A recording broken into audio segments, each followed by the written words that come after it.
much for the introduction, very kind words about Tanfeez and about myself. And with your introduction, I came to know the other services that you do. And this shows clearly that there is one way or the other we can collaborate in the future in terms of building capabilities. So we are on the same line of business. So thank you very much for the introduction. And well, good afternoon again, all our audience, whether you're in KIM, the Institute itself, or you're a member attending this webinar from any place within Kenya. This is an honor for me to be given this opportunity to present this very important subject on how to connect the strategy dots in order to optimize execution. Strategy execution is taking the lead in the whole world nowadays. Strategy execution is becoming important area of business for almost all organizations. And in many organizations you walk in nowadays, you find a new department have been established and is called Strategy Execution Office or Office for Strategy Management. So it's taking the lead. Strategy execution or connecting the strategy dots is actually taking the lead. So it should not be kept behind. And as our executive director, it's only strategy execution that brings tangible results and not the strategy itself, which I fully agree with that.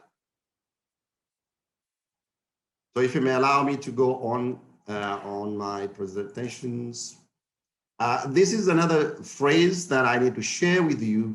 Some of them, our executive director mentioned some of these. Strategy without execution is merely daydreaming. Execution without strategy is only passing time. But strategy with execution can change the world. So none of these two things can work by isolation. They have to be both of them so that they can change the world and give you tangible results. That's about myself, which I don't want to repeat. I think Tom and the executive director introduced me very well, and thank you very much for that. I'll go straight away into the first slide on this today's webinar. We basically use 8 elements to execute a strategy. We have divided these 8 steps into 4. The first one is designing the strategy itself by looking at what is the strategy of our organization.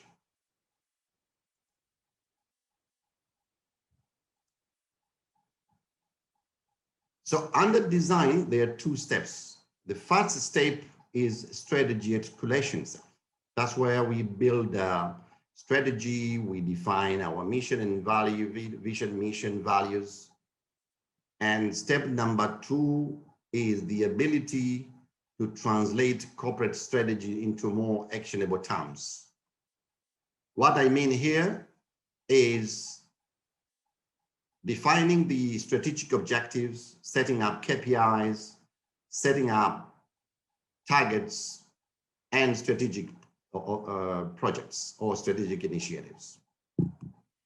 So that design of the strategy represented into 2 steps, which I've just mentioned. And the other step is alignment. Now,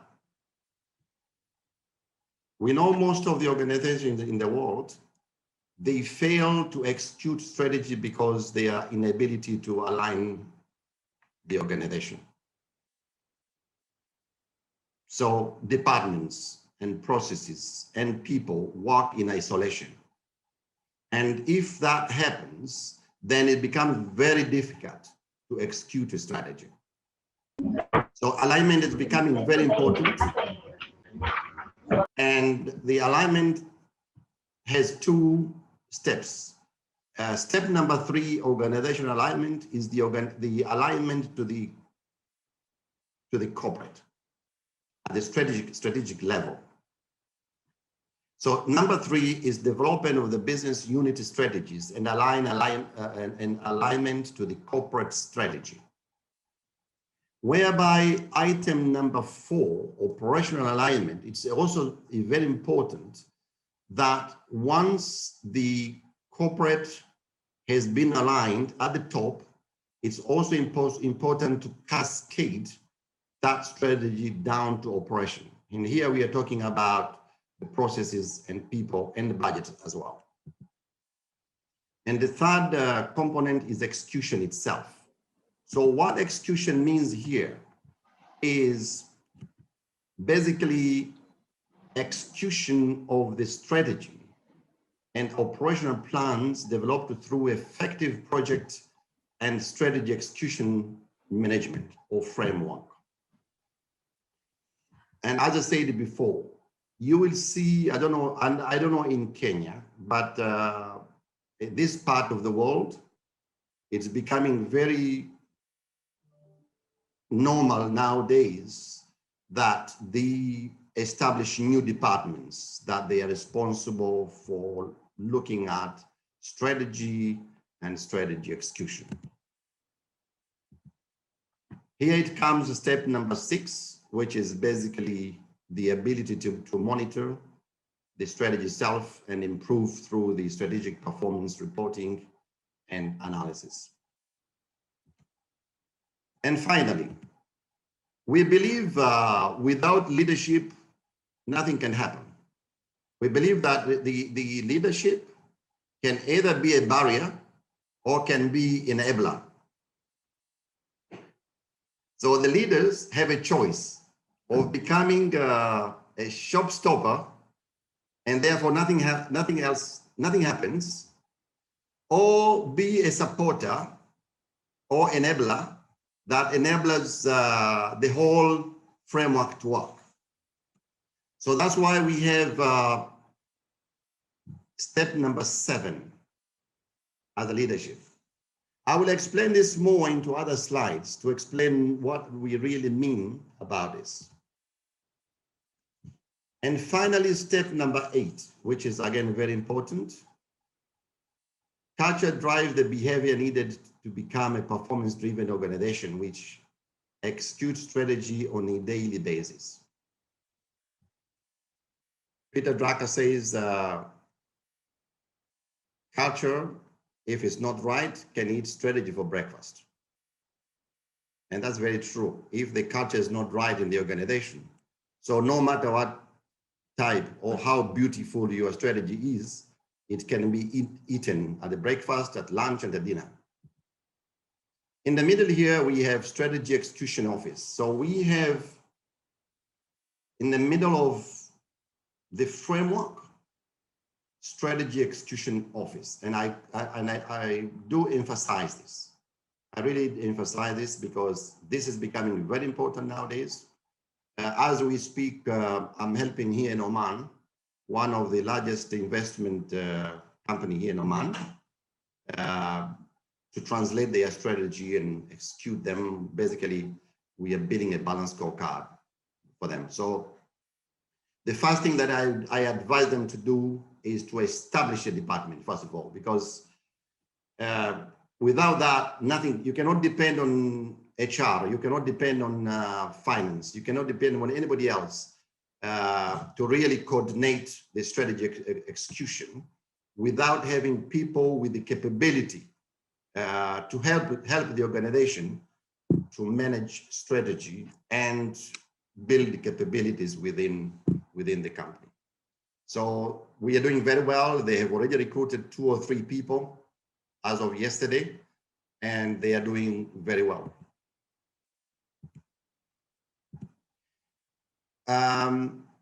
Customizing strategy execution. The first slide was very high level. Now I'm going to go into more details. Now, to customize the strategy execution, there are various components. So the earlier components are to do with the strategy itself. Before I move to the strategy execution, so I will touch base the strategy itself before the strategy is executed. And the first thing is competitive analysis. And what do we do under competitive analysis? If I walk into any organization, they ask us to help them to look at their strategy and help them to execute their strategy, build balance scorecard, or even build their performance management system. This is what we really do. We look at the competitive analysis. We look at the market research. We look at portfolio analysis. We look at the value chain. Of course, PESTEL, we look at PESTEL. We all know that. We look at the Porter's 5 forces. And of course, and it's very important that we look at the current situation of our organization.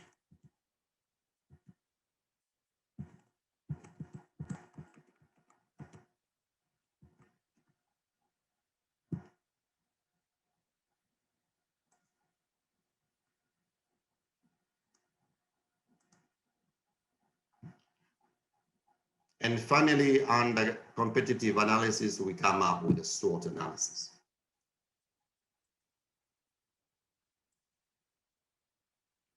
The other component is the strategy fundamentals. What are the strategic fundamentals? They are mission, vision, and values, set of values, core values of the organization. And we know we go on into strategic guidelines. We come up with the scenarios or strategic guidelines, the organization impact following the change management, strategic themes, and strategic change agenda. For those who are not familiar with strategic change agenda, there's more slides as we move on to show you what this means. So what you see here on top, basically in a nutshell, if you have all these, it means you have a very good strategy. And that is before execution of the strategy, before connecting the dots. And now I'm going to show you how the dots are connected. How we connect the dots on execution of the strategy is basically taking the strategy and analyze it into a few page document. We all know some strategies could be a big document of 50 pages, some of them 100 pages, more or less. It is very, very difficult for a human being to remember what is written in 200 pages strategy booklet.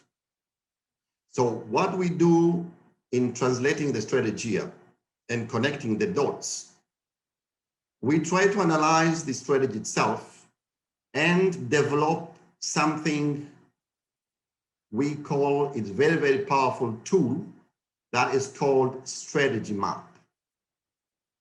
Now, strategy map is very, very powerful tool, and it's truly powerful tool because it is just one page document that communicates the whole company strategy. And I've got a lot of examples on strategy map, which I'll share with you later. So that's what we come up with first. So we analyze the strategy from whether it is 20 pages or 50 pages or 80 pages or 100 pages, we develop one-page document to describe the whole organization strategy.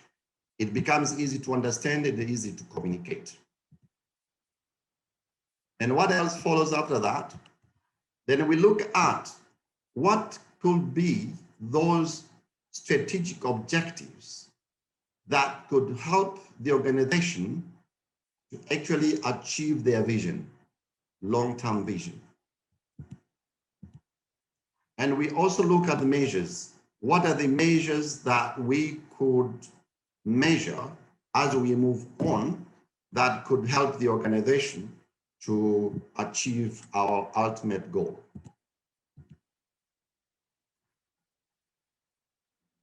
And then targets. What targets should we have this year and next year? Or if we are doing a 3-year or 5-year business plan or 5-year vision, so the targets here will be for 5 years as well. And then finally, the initiatives. Initiatives are basically projects. Initiatives are there to actually close the performance gap. So if you have a strategic objective that says probably you need to build competencies with our people. So that cannot happen until you have an initiative. And that initiative can be, hiring a consultant to do competence mapping. So that's one of the examples of initiatives. So what you can see here, strategy map, objectives, measures, targets, initiatives. Basically, this is what is called the balanced scorecard system. Now, once we have done that at the corporate level, we have built that, we have connected those strategy dots at the top corporate level, and we are happy with that. We have reviewed it, and we are saying now that, okay, this strategy is fine, those objectives are fine, those measures are right, those targets they are achievable, they are smart targets, they are smart measures, the initiatives are fine, we have the budgets for those initiatives. So this is the time now to cascade down that strategy down to the bottom of the organization. And we start with the departments. So we cascade those to the departments, HR department, marketing department, IT, procurement, so on and so forth. And that's what we call translation of the strategy into action.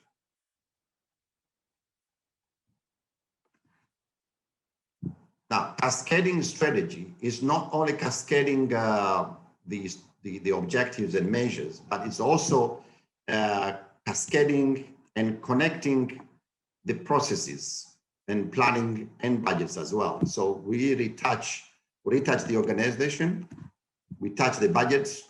So we have to revise the budget based on the new strategy and come up with a new business plan, which is based in the past. The finance guys used to do business plans, totally out of strategy, and the strategy would do their strategy completely out of the business plan, and that's not an option anymore nowadays. Both things have to work together, and they end up in one set of documents. And now it's the time to start communicating the strategy and the execution. How do we do that? And as I said before, we don't only communicate and execute strategy based on the objectives and measures, but also processes and initiatives. So it's very important, and this is what we also encourage our clients, this part of the world, that they have to agree a period of meetings in the organization where, and they have to differentiate between operational meeting, and strategic meeting. So what happens here in follow-up feedback meetings? At this level, whether you do this, you do operational meeting monthly or weekly or whatever, it's fine. But you have to differentiate between a strategic meeting and operational meeting. So this is operational meeting. If there's any problem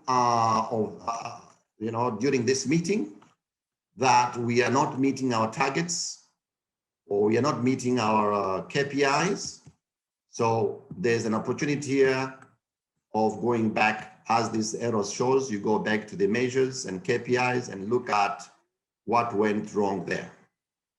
If nothing wrong, then of course you continue.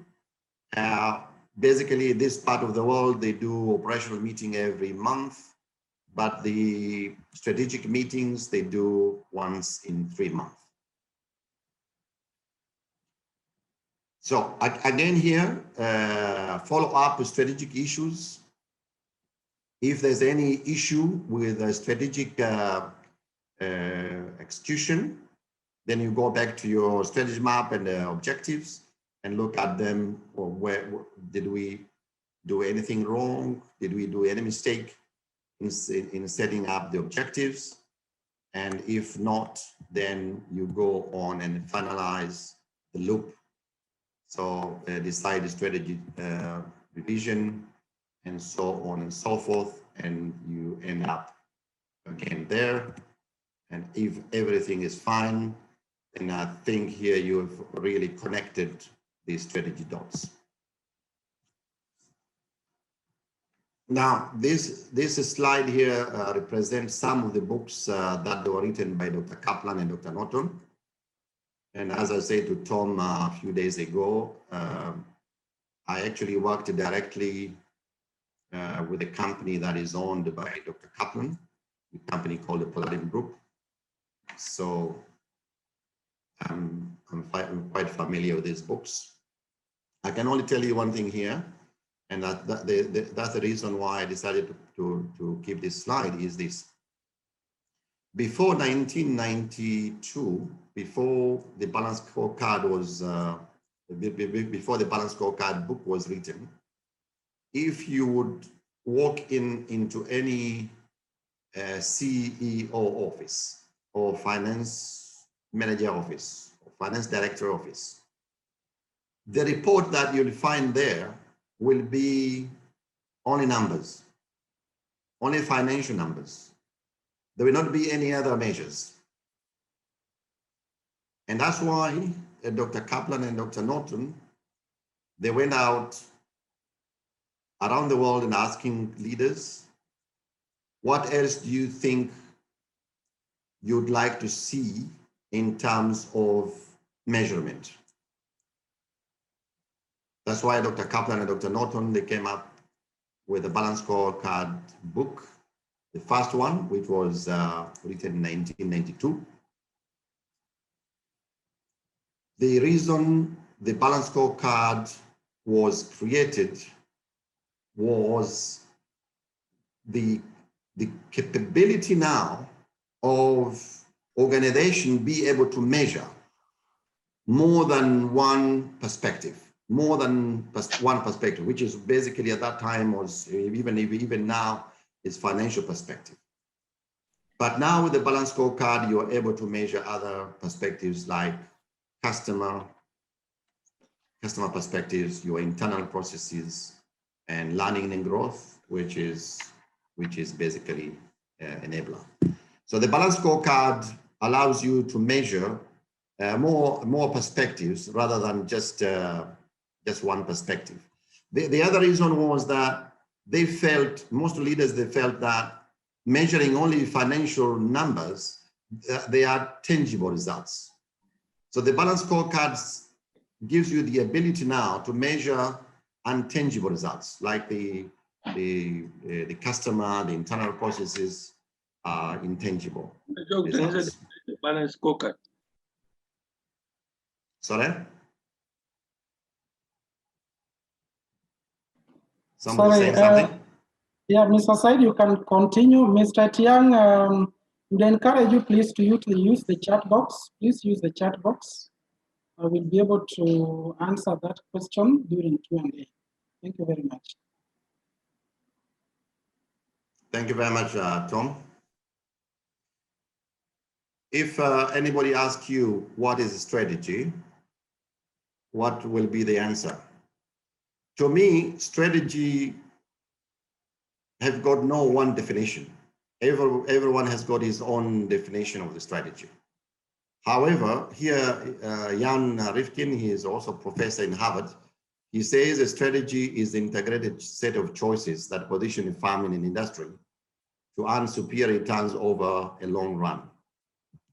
But also David Norton says the strategy is about taking an organization from where it is today and taking it to some place it's never been before.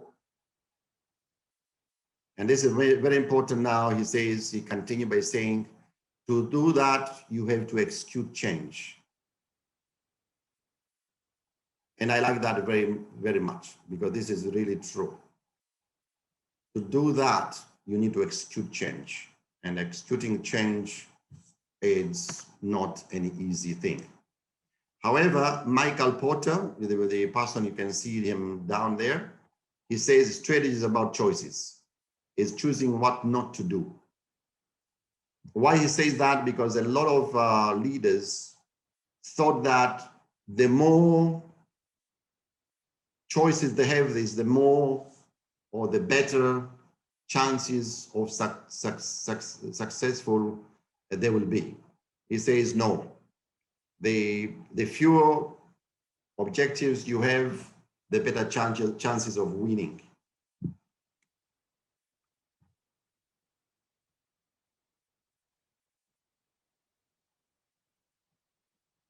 Now, I'm continuing to show you how to connect dots within strategy and strategy execution to optimize execution.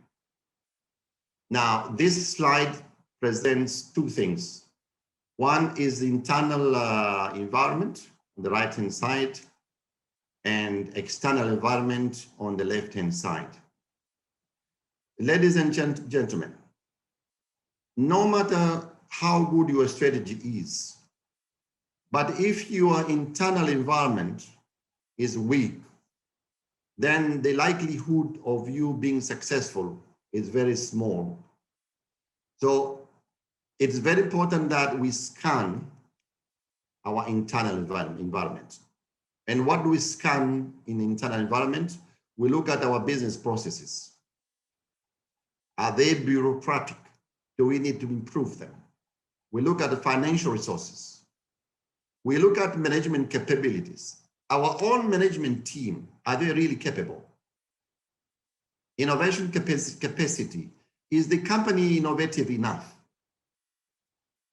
Do we encourage innovation in our company? Technology, digital. Are we digitalized? Business brand equity. Do we have a brand that has got a reputation in the market? Organization culture, I talked about the culture before.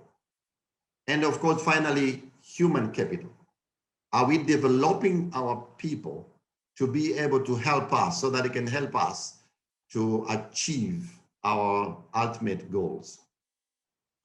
Now, that is the scanning the internal environment. But scanning the external environment is also very, very important. The external environment is broken into two pieces. One is macro environment, and the other part is micro environment. The macro environment talks about the general economics, disruptive technology, emerging policies and regulations. But if you look also the micro environment, like customers, competitors, they rapidly change. So we have to be very, very close to the customers to understand, what are they looking for us to be able to satisfy them, including the suppliers as well and substitutes. I promised you on the first slide and second slide, I'm going to show you this another very powerful tool, which is called Strategic Change Agenda. We use this Strategic Change Agenda to look at what are our current dimensions that we are following behind. So we look at the middle one you see here, like the performance gap and the image and customer approach. These are the dimensions that we feel that these are the dimensions we need to improve. So on the left-hand side, you list down a list of things that you're not doing very well. For instance, performance gap. If your performance is poor, so you write down here, we are currently poor performers. And where we want to move on, we want to be a better performer or strategic performance. So that's where we want to move it. A customer approach, again, we don't take care of our customers, but we want really to be very close to our customers. So this is very powerful strategic change agenda. We use it quite a lot here to connect the dots and be able to change the way we look at our strategy. There was a survey that was done some time ago, that was sent to most of the leaders worldwide. And this questionnaire was asking them what are the most challenging aspects that they are facing in managing the organization. As you can see this slide, item number 1 came as they feel excellence in execution is a big challenge. Similarly, if you look at 2, 3, 4, they're almost the same thing. But excellence in execution has been a challenge and is still a challenge today, and it will still be a challenge in the next few years. These slides talk about the execution processes of a strategy and the strategy itself. So basically here is in a simple manner, you have a strategy here. If you have a poor strategy and you have a poor strategy execution processes and capabilities, so you end up here, unmitigated disaster. If you have a great strategy and you have a great execution capabilities and processes, you will be here at stunning victory. This is how to understand this slide. About 70 to 90% of organizations fail at execution. And these are some barriers that could lead to not being able to execute your strategy.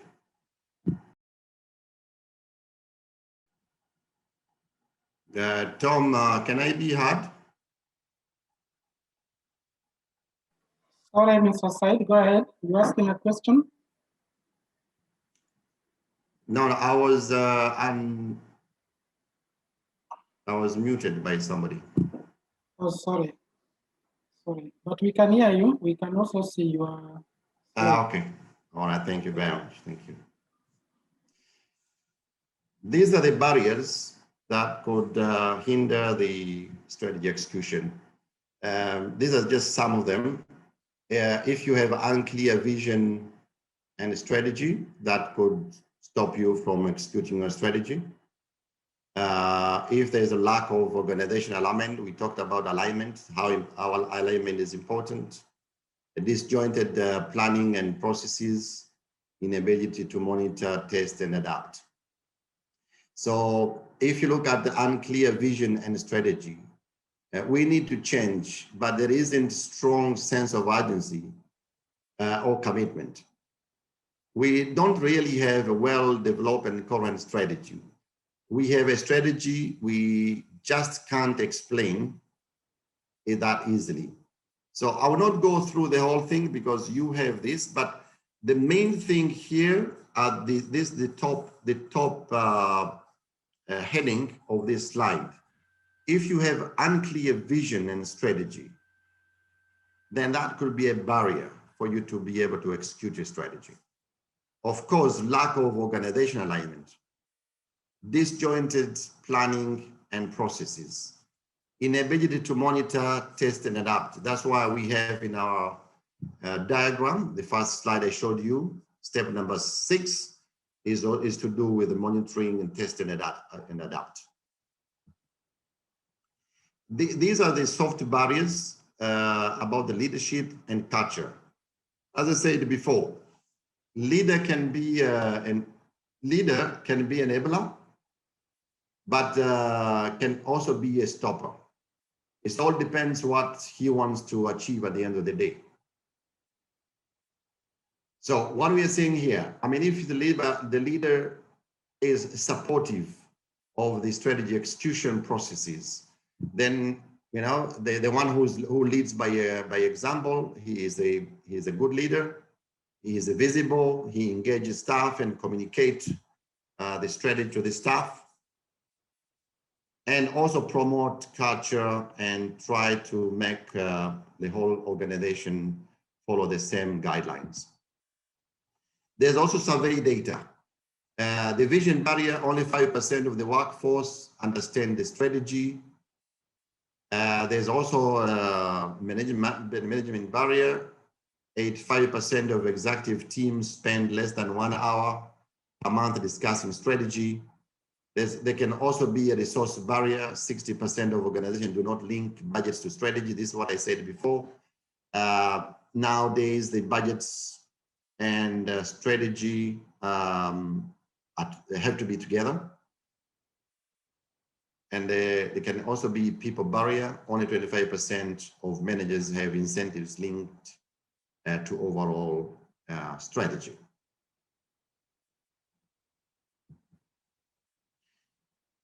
Now, these slides present 2 things. Again, we are still on connecting the dots. We have a good strategy and good execution. So good strategy, you have a mission, which talks about a statement, mission statement, why we exist.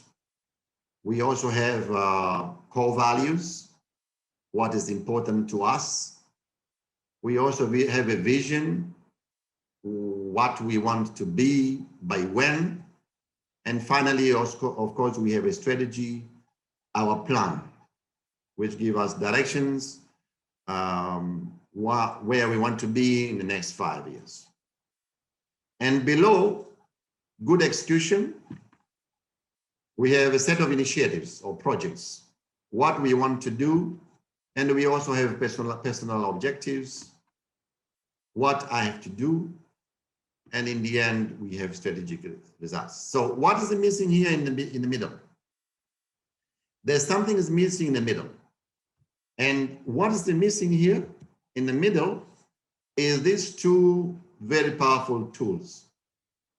And as I said before, strategy map is one of them. Strategy map helps to translate the strategy. And the second tool is the balanced scorecard system, which helps to measure the performance. So once you have this in the middle of your strategy and the execution, I think your ability to be able to meet your long-term vision becomes easier. So by doing that, you're going to get strategic results. What strategic results this will be? That Shareholders are fully satisfied. Clients are happy. Processes are efficient and effective. Team are motivated and well trained.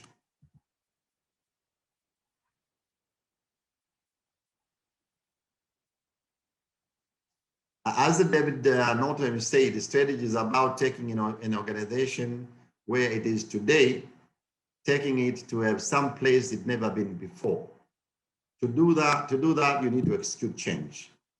So I'm repeating this again. I know I've already mentioned this in the previous slide, but it's becoming so important nowadays that we have to build the capabilities of our people so that they can understand what it takes to execute a strategy.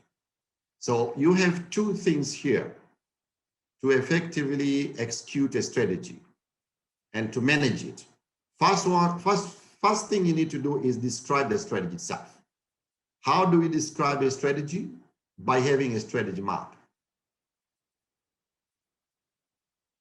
which I'll show you a sample of strategy map. Now, with a strategy map, we say you can't manage what you can't describe. So the strategy map describes what you want to manage. And the second thing is measure the strategy. How do you measure the strategy? Is using the balanced scorecard. Now here, I'm not trying to sell a balanced scorecard or promote balanced scorecard. I'm only saying it's been so successful. It's proved to be very successful around the world. It's been now in the global market for a quite long time, and I have not come across any performance management system that is replacing balanced scorecard. I'm a very good founder, a very good user of a balanced scorecard. So the balanced scorecard is a measurement system. So you just measure your performance. Now, for those who have not seen a strategy map before, I'll show you more strategy maps after this, but probably just to explain what is the strategy map and what does it mean, how does it help? Now, this slide probably will help you to understand that. The strategy map is a framework for describing and managing strategy across 4 perspectives. As I said, the balanced scorecard has got 4 perspectives. The first one is the financial perspective. The second one is customer perspective, internal processes, the third one, and finally, learning and growth, or people, knowledge, and perspective. A lot of organizations, they change the last perspective to enabler or organization capacity. It doesn't make any difference whether you use enabler, use knowledge and growth, or organization capacity. It makes no difference. So what do we report on financial perspective? To succeed financially, how should we appear to our stakeholders? And customers' perspective, to achieve our vision, how should we appear to our customers? And under internal processes, to satisfy our customers and stakeholders, which internal business processes are critical for us? And finally, to achieve our vision, how will we sustain our ability to change and improve, to be more innovative? If you look at the middle of these slides, divided into 2, the lower part is a driver and the upper part is outcome. Now, the internal processes and the people in learning and growth below there, these are the drivers. These are the most important one. If you, and I'm sorry to say this, if you go wrong here, then you will not be able to achieve your customer expectations and finally your financial expectations. So you need to work very closely, very well on internet processes and enabler down so that you can achieve your customer expectation, and finally the stakeholder expectation of financial returns. This is a strategy map itself. It's quite busy here, but I will explain. I'll go very slowly to explain. What you can see in the big bubbles, the blue bubbles. I will explain the blue bubbles, and you'll be able to understand that. So the objectives are these objectives under financial perspective. So this is strategy map. It has got 4 perspectives. The top one here is financial. The middle one is customer. The second one is customer perspective. And the third one is internal processes. And the last one is enabler. Now, what you have inside here, this is what is called strategic objectives. So these are the strategic objectives that they will help you as an organization to be able to achieve your vision.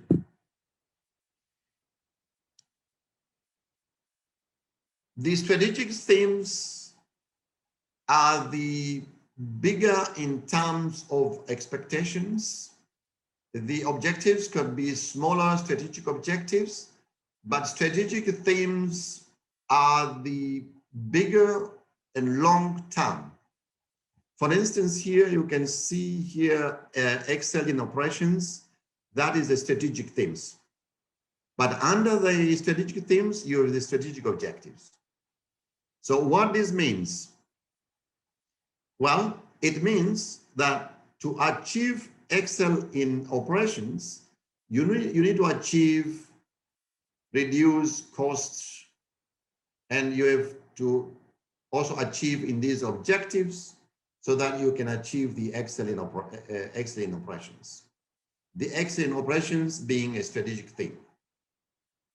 From this side, the perspectives, we have already explained the 4 different perspectives. Some organizations have value proposition. So for this organization, they have a reliable brand with the technological capabilities as a competitive price. That's their value proposition. Now, finally, there is something very important in a strategy map, which should not be forgotten at any cost. And that is the cost and effect relationship. You have to connect the achievement of these objectives. For instance, here, I'm looking at this innovation now. Innovation is a strategic theme, just like Excel in operation. From this side, innovation is strategic theme. But to be able to achieve that, you have these strategic objectives. And this one, and that one, and that one. So you have 4 strategic objectives that can help you to achieve your innovation strategic themes. Now, but the cause and effect relationship I'm talking about, it's how these objectives are connected in terms of success. That means if we want to reduce technology gap, we have to ensure that we enhance the R&D output. That's what it means. So, and as you can see, the cause and effect relationship is well linked there. And there are 2 strategic objectives below here, and both of them, they are supporting that objective and go on until the innovation as the strategic theme is achieved. The enabler, as the whole thing, it shows that goes from bottom up. So it doesn't show the cause and effect relationship here, but the whole thing, if you look at the red style here, the design itself, it goes up. So that means these are the objectives that will help those internal processes to be successful. And as I said before, the enabler and internal processes are drivers. They hold around 70% of the strategy map itself, whereby customer and financial perspective hold about 30% value of the strategy map, and it's an outcome.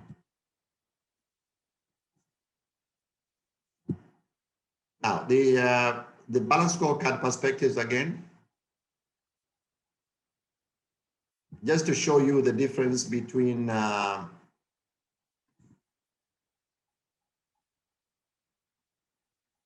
private organization and government and non-profit. So for private organization where they are basically looking for profits, that could be the design of a balance scorecard. And this is for a government or non-profit organization. Basically, like for the government, they show the mission statement on top. And some of the government do not show financial returns, they show value.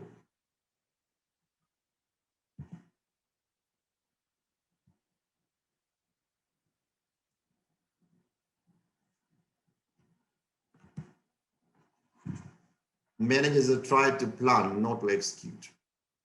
Translation of a strategy is more difficult than formulating a strategy. Managers try to plan, not to execute. Senior managers plan, employees execute. Planning and execution are interdependent. Strategy implementation takes longer than strategy formulation. Execution includes more people than strategy formulation. We all know that there are only a few people involved in making a strategy for the organization, only a few people.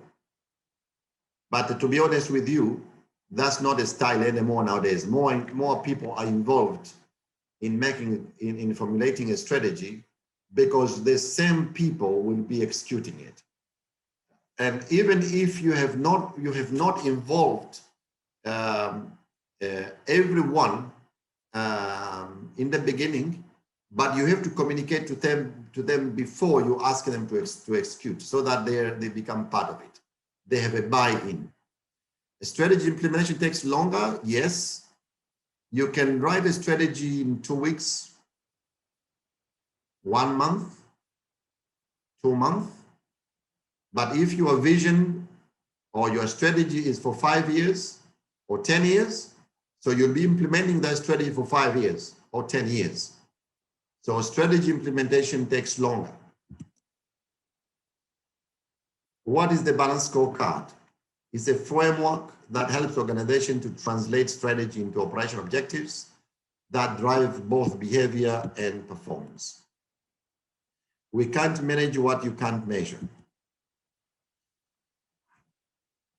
Okay,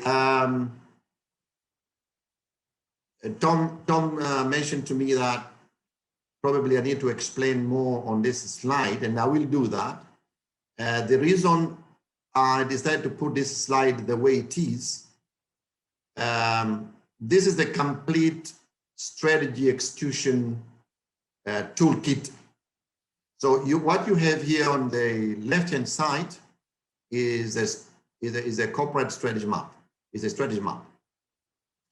What you have on the right-hand side, extreme right-hand side, is the balance scorecard. And what you have in the middle you have KPI cards and you have initiative cards. So all these components and tools are used to execute a strategy. So you need a strategy map and you need the balance scorecard. So in the balance scorecard, of course, we all know, for those who do not know the balance scorecard, one of the components in the balance scorecard is measures, which is basically KPI. And it's a good practice that the KPIs are documented. And there is a a rule for that, what have to be documented as each KPI.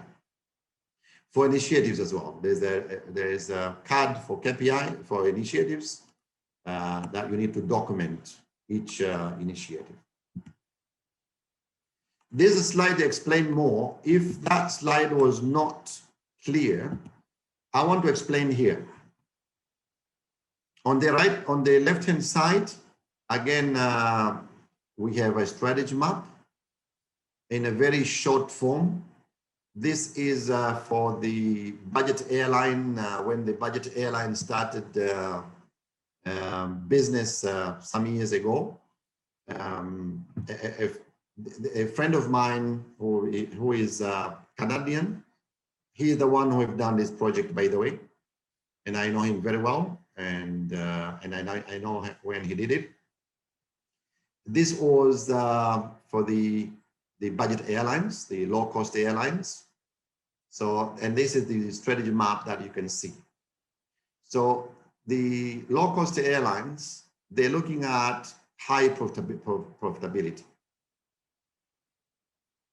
And the financial, if you look at the financial, on financial areas, they are looking at big money, big profitability, with the fewer planes, with more customers. And the customers, they're looking at lowest prices ever, but they're also looking at flights to be on time all the time. And then under internal processes, they want to be fast ground turnaround. As soon as the plane touches down, it's serviced quickly and is up in the air again, making money. And the learning and growth is crew alignment. Ground crew alignment includes training, competence building, etc.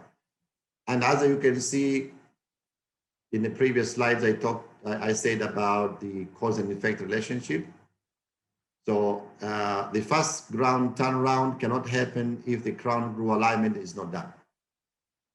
So the lowest prices and the flight is on time can only be achieved if the internal processes has achieved the fast ground turnaround, so on and so forth. Now, if you look at the right-hand side, the right-hand side represents a small model of a balanced scorecard. If you look, so the balanced scorecard, by the way, for those who are not familiar with the balanced scorecard, the balanced scorecard has got these components: objective, measure, you can call as a KPI, target, and initiative. So this is your balanced scorecard system. Okay. Now, in this balanced scorecard, just to explain probably more, our objective under internal processes is fast ground turnaround. That's our objective under the strategy map.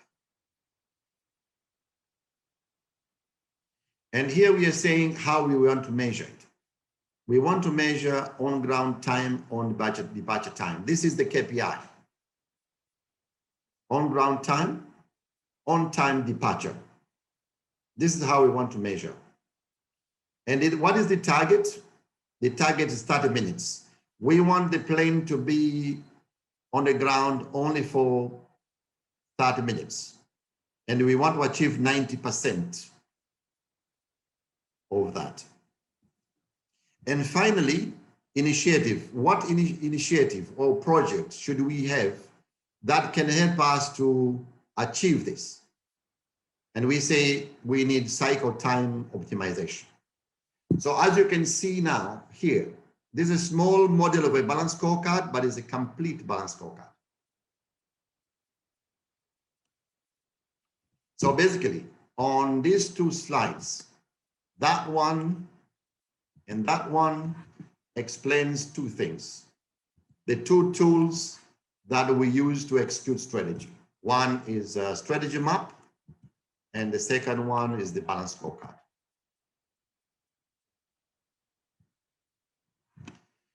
companies lose between 40 to 60% of strategy during implementation.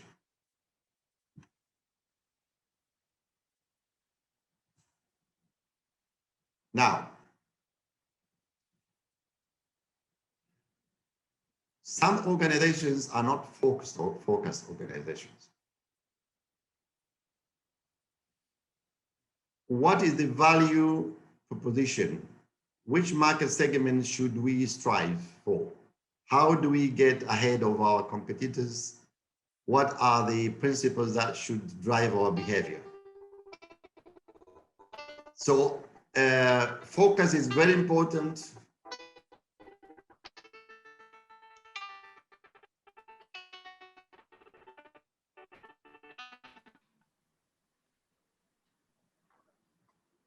Yeah, thank you very much.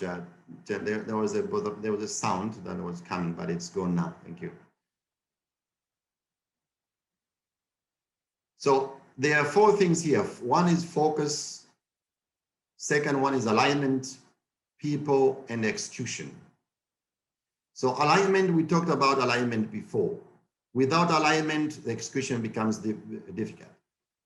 Without people and their capabilities, the execution becomes impossible. Execution, as I said before, is becoming very, very important nowadays, that new offices, new departments have established to look after, to coordinate, help the organization, help the people, help the departments to manage and execute their strategy.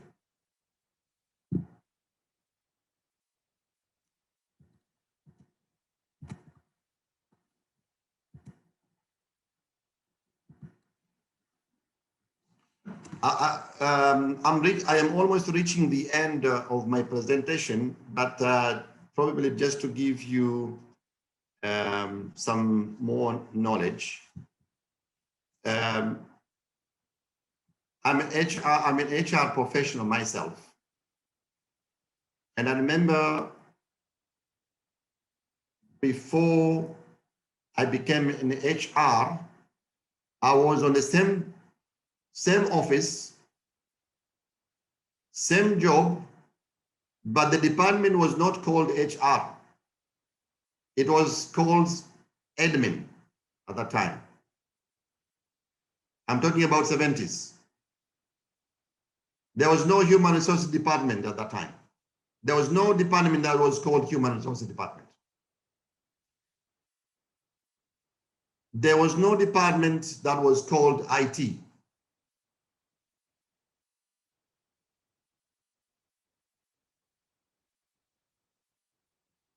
If anybody would walk in and say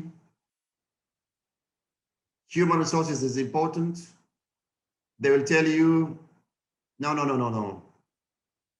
They're just good to pay people their salaries and they'll be fine. But today, human resources is so important, and we even say HR coming from the back room to the boardroom. So this is how important HR has become now. It's not an admin job only. It's not an admin. It's not a department that is responsible to maintain staff houses and get visas and get visitors from the airport to the hotels.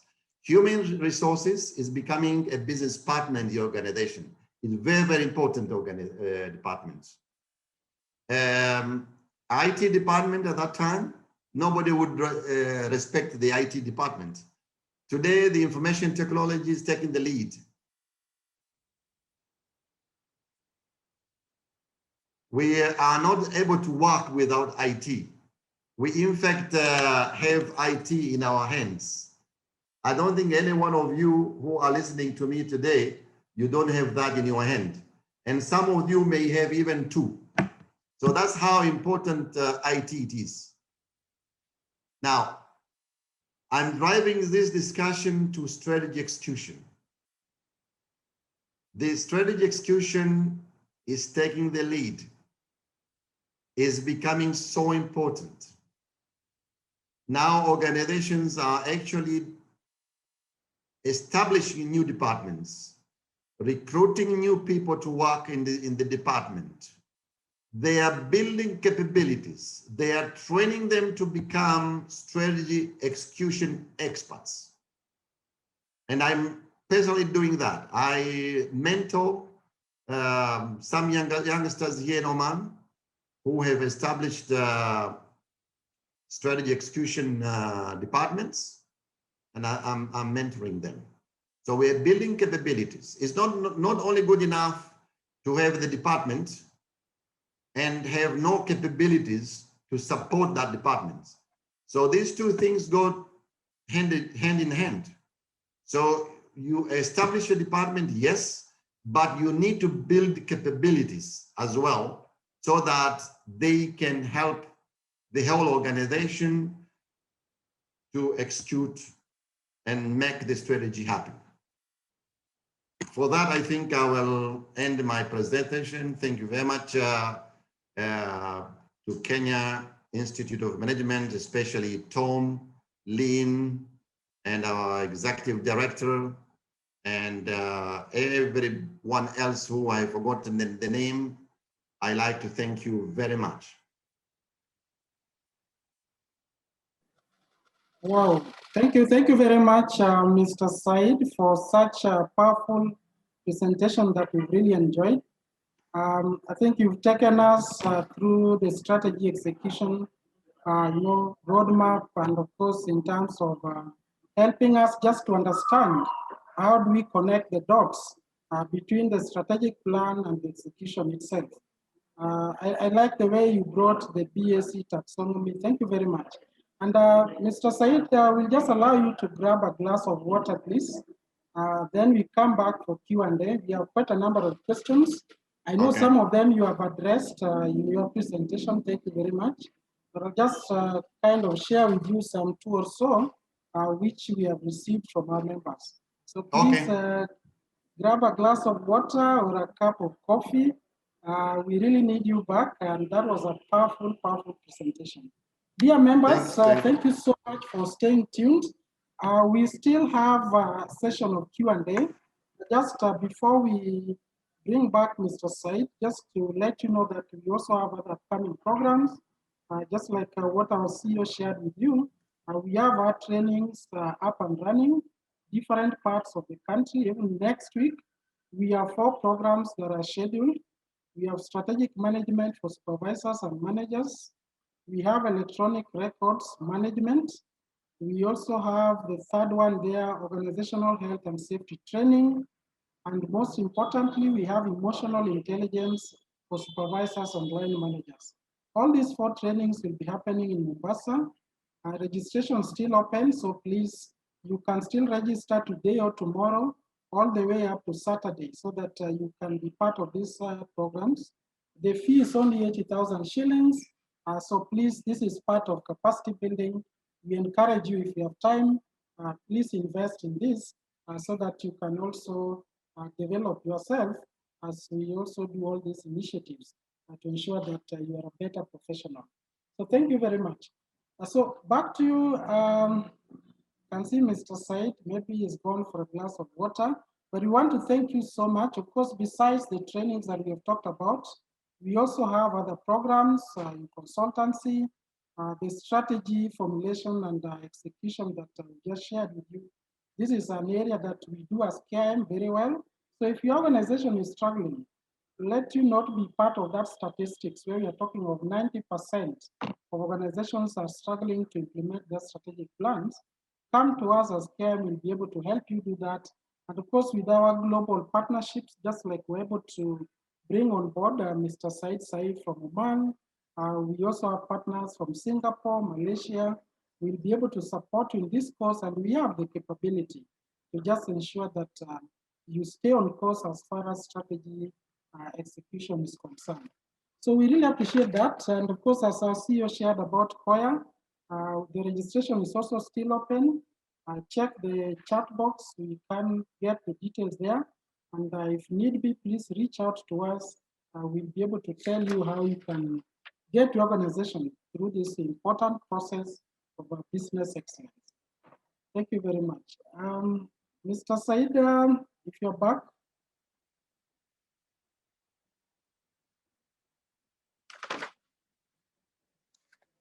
And we also appreciate members that asked questions. I think there was a question that there's one member who wanted to ask a question. This was Stephen Etienne. Stephen Etienne, you are still connected?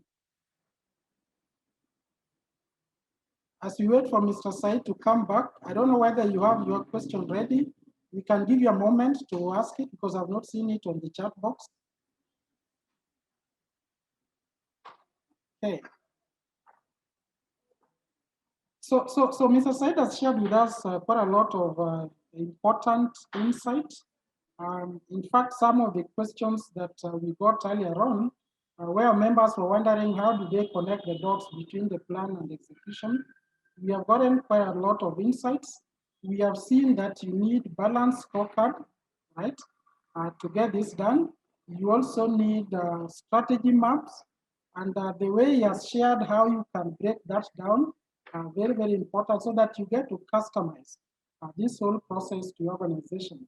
And most importantly, is to have measurable indicators, where it's talked about the KPIs and different tools that you can use to get this done.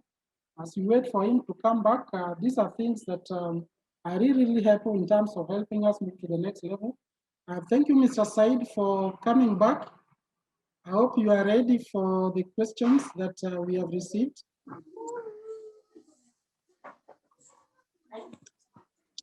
Yes, Mr. Said, are you set? Yes, Tom, I'm ready.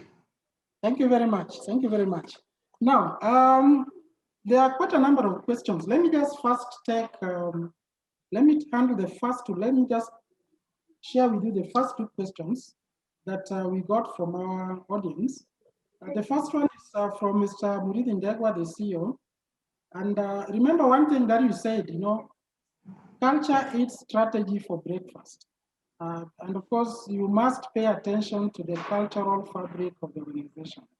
And you remember, we shared this, you know, as you are talking to audience, Mr. Said, many of our participants may not know much about Oman, okay? So please share with us some specific examples of your experience with Omani corporates in terms of good or bad strategy execution.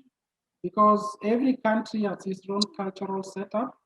What are some of the experiences that you've gathered in terms of good experiences or bad experiences in your country as far as strategy execution is concerned? Of course, looking at also the cultural aspect of that. That is question number one. Now, the second question from Arthur Mwangi. With a lot of changes that we see in you know, the market and the environment, many people are thinking that strategic plans are not important. SWOT analysis, before you do that analysis, the environment has changed. What is your view on this? Because you go to some organizations, they tell you they don't need strategic plans. In fact, what they need is just situational plan because things keep changing. So what's your take on that issue? Then lastly, the third question, digitization of strategy execution process. Can this whole process be digitized so that it's easier through an app? You can be able to monitor strategy execution and just ensure that you're getting the results. So, Mr. Said, if you got me, please, if you could be able to address those three questions, we really appreciate it. Thank you very much. Yes, Tom, I heard you loud and clear. And I'll try to take question one by one. I'll start with the first question where you said, what are the best practices for strategy execution in Oman? I hope that was the question. and what are the good and bad execution processes Exactly. based on our experience. Yes. You know, Oman, Tom, Oman is a developing country. You know, we started, you know, 1970. This country started producing oil early 60s, and it was under development until recently, and it was still under development. So this country has got a lot of nationalities, a lot of people coming here to help us to develop the country. And you can imagine everybody comes here with a different culture. But our leaders have been so successful in making whoever comes into the country, making them as owners of the country, making them feel part of the system. So there's no differentiation here. We don't differentiate from national to national, from races to races. So our leadership here have been so successful in making everybody thinking about the same. I think this was a great success here in Oman.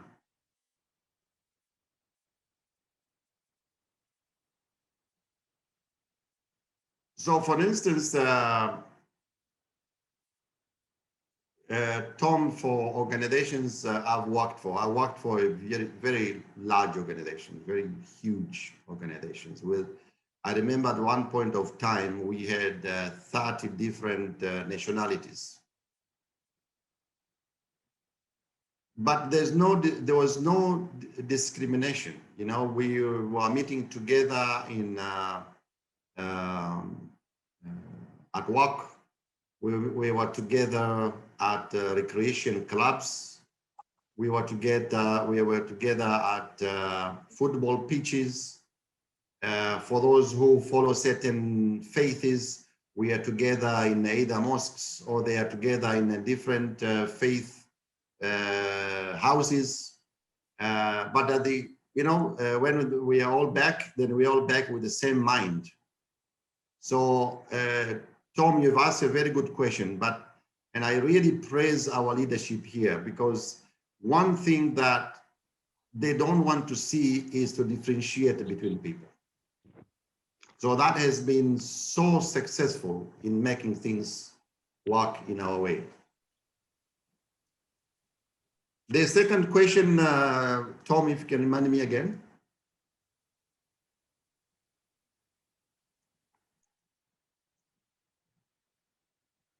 Sorry for that.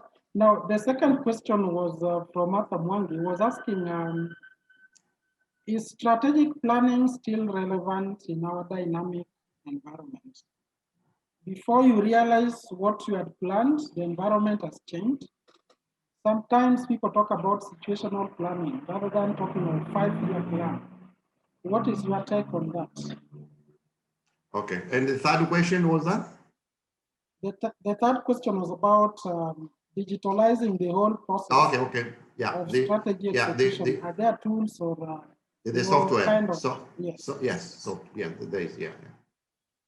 Okay, a second question regarding whether the strategic planning are important anymore nowadays, because by the time you started planning, things have changed. My answer to that, it all depends on the industry you are. If you are a car manufacturing company, your strategic planning cannot be done on a weekly basis or monthly. A car manufacturing company design a car this year to be out in the market after 2 years.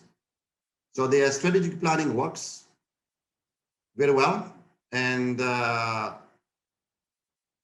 I really I cannot see that they cannot go with those strategic planning. However, what I've seen probably to agree with that question, but as I said, it depends on the industry. We have seen this in IT sector. The IT sector, they have a plan, but it's not long-term plan. They have very short strategic plans. So if a car manufacturing company have 7 years strategic plan, an IT company or iPhone maker will have only 3 months to 6 months strategic plan.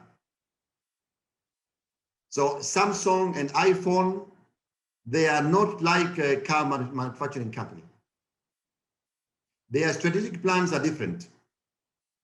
The company that makes that earphone, that iPhone or Samsung, they cannot wait for 5 years to give you a new set of phone, because you, Tom and Said, cannot wait.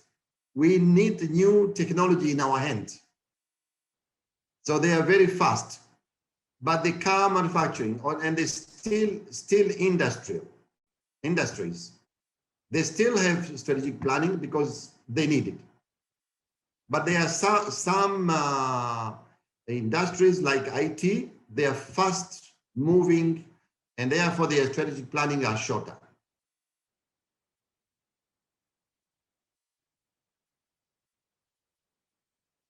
Third question about software. Yes, so there are a number of software.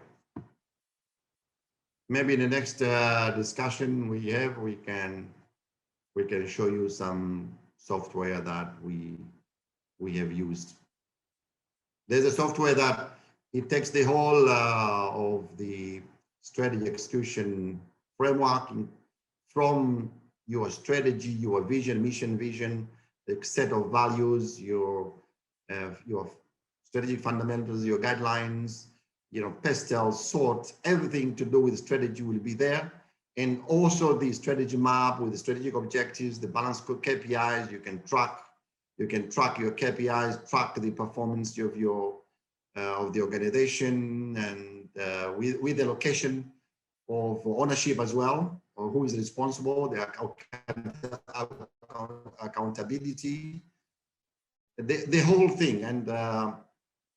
And you can track the performance through phone, your laptop, and it follows you wherever you are. You can track the performance of the organization even if you travel, even if you're at the airport, even if you're in the air, traveling by air, you can still track the performance of your organization. So that's not an issue at all. There are a number of software available. Great. Thank you very much. Thank you very much, Mr. Said. Thank you, members. I know there are quite a number of questions that are coming through.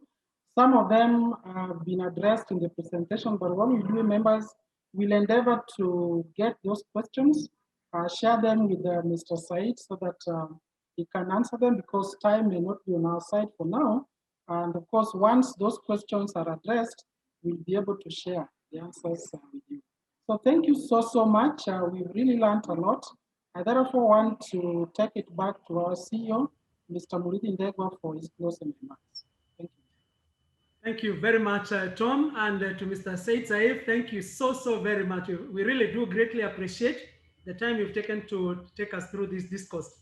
Allow me, just before I give a word of thanks to Mr. Said Saif, to appreciate all the members who logged in today. At peak, I saw we had about 136 members, and members, we don't take your time for granted, so thank you very much for logging in.